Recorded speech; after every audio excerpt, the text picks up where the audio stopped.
I'm so far away. I do know what we're talking about today. What's going on? Today we're going to talk about how to make your videos more interesting. And that's because you need to film more, because I don't film enough sometimes. And then I get these boring panning shots and then these up and down tilting shots and just very boring stuff. But let's talk about how to make things a little more interesting.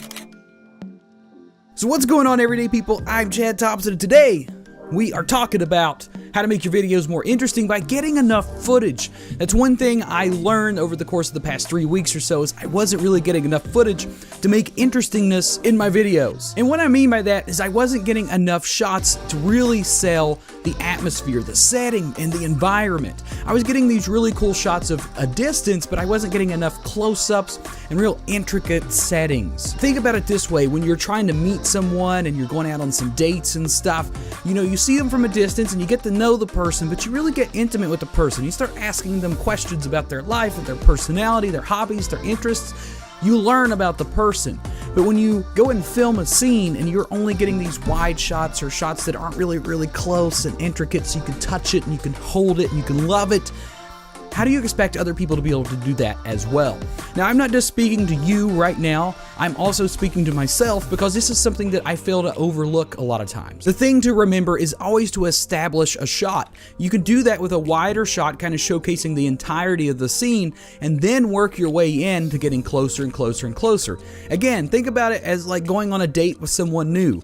Each time you go on a date with this person, you get closer and closer to them, and you learn more about them. And that's kind of the same thing you want to do in storytelling as well. When characters are first introduced in like a story, for example, you're going to learn a little bit about them, and as the story progresses on, if they're one of the main characters, you'll learn more about them throughout the course of the story. Without doing so, your audience doesn't have time to connect as well, and things can start to feel really repetitive and just overall boring. There's nothing worse than going to an amazing location and not getting enough footage, or footage that's really going to sell everything together and package it up nicely in a nice, neat little sequence. So especially if you're traveling around to places that you're not going to get to go to ever again or very often, it's important to shoot until your little heart can't shoot anymore. Typically, the rule of thumb is when you think you have enough footage, shoot some more, and then you should have enough after that. I mean, with the cheapness of memory cards to this day, and the fact that you could get crazy amounts of gigabytes on a card and own multiple cards, why wouldn't you be shooting to your full max potential?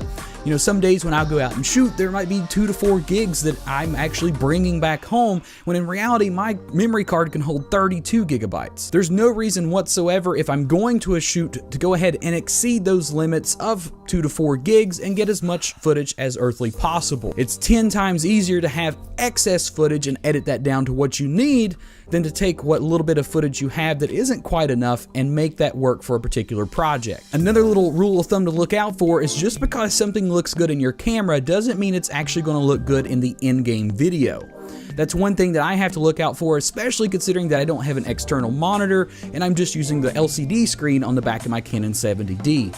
A lot of times on that little tiny screen, things look super amazing, and then when I get the camera home, I realize the footage is too shaky, maybe it's out of focus, or some other type of issue that makes me not want to use the footage. That brings me on to another point of why it's also very important to reshoot many things that you think you're really going to utilize. If you find a shot that looks superb, film it 2 or 3 times to make sure you're not having any of those issues of framing, focusing, lighting, or anything else that's going on. It's better to have multiple takes, so that way you can pick between them, and then again, one might be better than the other. Maybe the first shot is the perfect one, however, it's nice to have things to choose from. That's just a little few tips I wanted to give you today based on what I experienced shooting the Marian tourism video, and when I just go out and shoot some of my other casual little videos as well. So I hope you enjoyed some of these tips today, and hopefully they'll help you out. Let me know in the comment section below about how you go about filming your video shoots. Do you actually make a full-on plan, or are you just going out there just going buck wild, just filming every single thing imaginable? Leave that in the comment section below to help out everybody else that's interested, and as always, be sure to create something new today.